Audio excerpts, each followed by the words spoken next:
We're here at Viva Las Vegas 2009 on Sunday night after 4 days of great music. I'm here with Paul Pigat from Cousin Harley down from Vancouver, Canada, and I've just heard a tremendous set from you guys. Well, thank you very much. First time I've had the opportunity to hear the band, and I'll talk about how impressed I am in a moment. First, we have some other news, hearing it here for the first time, in that Paul and Cousin Harley are now Gretsch-endorsed artists, as I understand it. I'm pretty excited. And that's a result of, I think, tonight's showing.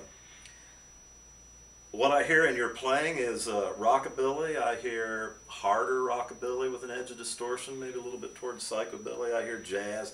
I hear Merle. I hear Chet. I hear rock. I hear swing. I hear western swing. I hear a little bit of everything, and I think I even hear some 70s, 80s shred. Absolutely, yeah.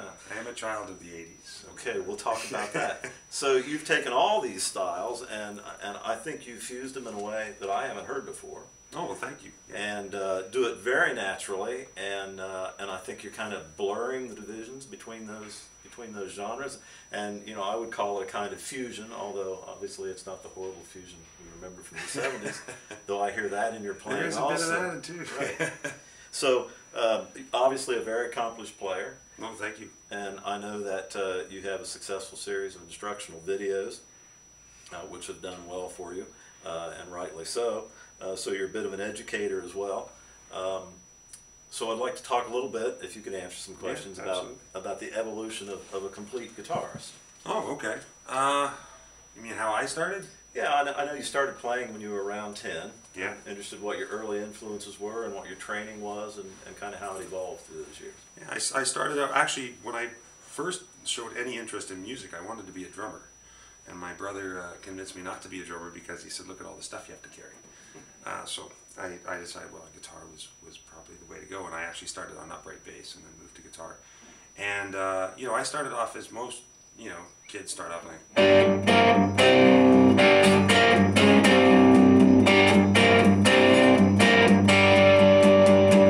So that would have been early 70s, is that when you started? No, that would be early 80s.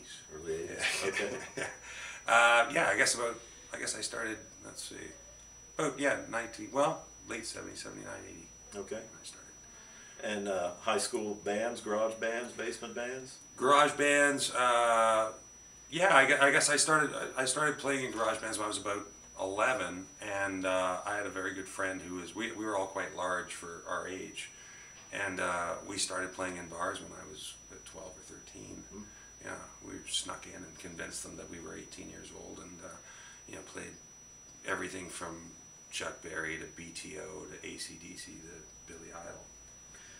And then fast forward a few years, I think I understand from your bio that you did some college? I did classical guitar at the University of Toronto under Ellie Kastner, who was, I don't know if you're familiar with the classical guitar world, but there's a great classical guitarist from Canada named Leona Boyd. Yep. He taught Leona Boyd, and he studied with Andrew Segovia. So direct lineage there. And I was really privileged to be able to study from him for 4 years, and then I taught for him at his private studio for another 3 years after that. So how did you make the transition from classic rocker to classical guitar? You had to make that decision when you were, what, 17, 18? Yeah, but a little before that, I decided that it was I was pretty unmotivated in school for anything else other than music.